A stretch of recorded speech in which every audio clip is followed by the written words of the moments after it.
আপনি কি কখনো প্রতারণার শিকার হয়েছেন? আপনি যদি প্রতারণার শিকার হয়ে থাকেন তাহলে আপনার করণীয় কি?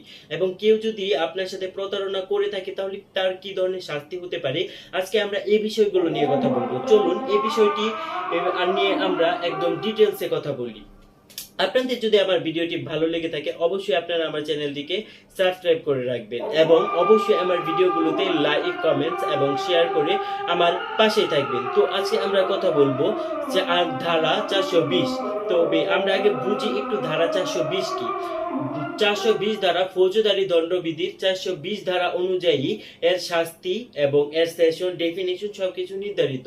তো আমরা আগে বুঝি প্রতারণা কি। আসলে কেউ যদি আপনার সাথে প্রতারণা করে তাহলে তার কি ধরনের শাস্তি হতে পারে। যদি কেউ প্রতারণা করে অন্য কারো সম্পত্তির ক্ষতি করে বা কোনো ধরনের জিনিস বা টাকা তার থেকে জালিয়াতের মাধ্যমে নিয়ে নেয় তবে সেটিকে 420 ধারা অপরাধ হিসেবে গণ্য করা হয়। এটি একটি অশ্রাব্য অপরাধ এবং ফৌজদারি আইনের আওতায় আসে।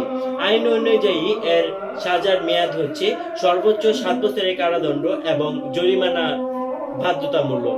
420 ধারা কবে প্রয়োগ হয় এবং কোথায় প্রয়োগ হয়? 420 ধারা মূলত তখন প্রয়োগ হয় যখন কেউ ইচ্ছাকৃতভাবে মিথ্যা তথ্য দিয়ে কারো বিশ্বাস অর্জন করে, কেউ বিশ্বাসের সুযোগ নিয়ে টাকা, জিনিস বা সম্পত্তি হাতিয়ে নেয়। উদাহরণ, আপনি যদি কাউকে মিথ্যা চাকরির প্রতিশ্রুতি দিয়ে টাকা নেন আর চাকরি না দেন, এটা 420 ধারার মধ্যে পড়ে এবং আপনি এর জন্য 7 বছরের কারাদণ্ড এবং জরিমানায় শাস্তিযোগ্য অপরাধ হিসেবে আপনি জরিমানা এবং 7 বছরের জেল পাবেন।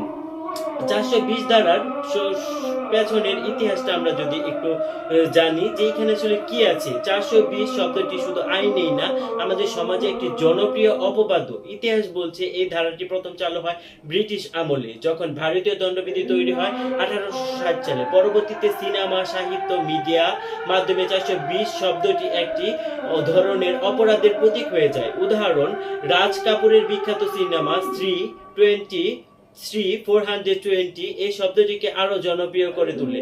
420 ধারায় মামলা হলে কি হয়? তো আমরা একটু দেখি 420 ধারায় যদি কেউ কাউকে এফআইআর করে তাহলে সেই ক্ষেত্রে কি হয়ে থাকে। পুলিশে এফআইআর করা হয়, তদন্ত শুরু হয়, আদালতে চার্জশিট জমা পড়ে, অভিযুক্ত প্রমাণিত হলে সাজা হয়। এটি একটি জরিমানা, এটি একটি অজামিনযোগ্য অপরাধ হলেও আদালতের অনুমতি লাগে। এটি কিন্তু জামিনযোগ্য অপরাধ, কিন্তু এই ক্ষেত্রেও আপনার আদালতের অনুমতি সাপেক্ষে আপনাকে জামিন দেওয়া হবে। কিভাবে নিজেকে বাঁচাবেন এবং প্রতারণার হাত থেকে নিজেকে রক্ষা করবেন। অচেনা লোকের প্রলোভনে পা দিবেন না, কখনোই না। অচেনা কোনো লোকের প্রলোভনে আপনি কখনোই পা দিবেন না। চাকরি, লটারি বা ইনভেস্টমেন্টের নামে টাকা দিলে প্রমাণ রাখুন। অবশ্যই কোনো কাগজপত্রে স্বাক্ষর করার আগে সেটাকে ভালোভাবে পড়ে নেবেন। আমরা যদি আইপিসি 420 ধারা প্রতারণার